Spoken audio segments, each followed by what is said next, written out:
Max Collins at Pancho Magno, nagkabalikan na ba?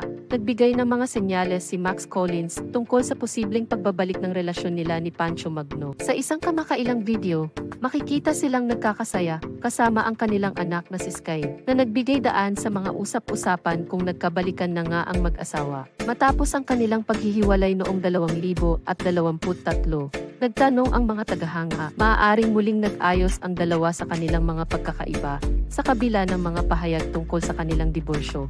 Patuloy ang magandang interaksyon ni Max at Pancho sa social media. Isang post ni Max mula sa Milan Fashion Week, kung saan siya ay nakasuot ng isang nakakaakit na pulang damit, ay umani ng mga papuri mula kay Pancho na nagkomento ng mga emoji. Ano ang maaaring ibig sabihin ng mga papuri na ito para sa estado ng kanilang relasyon?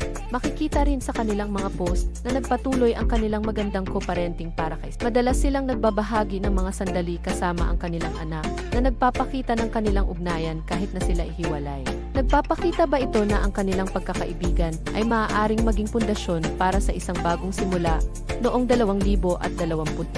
Nagkaroon ng mga tsismis ng paghihiwalay ang mag-asawa nang magdaos sila ng hiwalay na kaarawan para kay Sky. Gayunpaman, nagkaisa sila para sa moving up day ng kanilang anak na maaaring nagpapahiwatig ng kanilang commitment sa pagiging magulang. Paano kaya ang mga pampublikong presensyang ito nakakatulong sa kanilang relasyon bilang mga magulang habang patuloy ang mga spekulasyon tungkol sa estado ng relasyon ni Max at Pancho? Hindi pa rin tiyak kung ano ang susunod na mangyayari. Totoo bang may posibilidad silang muling magpatuloy sa kanilang relasyon o masaya lamang sila sa pagkakaibigan? Tanging ang panahon ang makapagsasabi, ngunit tiyak na ang kanilang mga interaksyon ay nagbigay ng pag-asa sa mga tagahanga.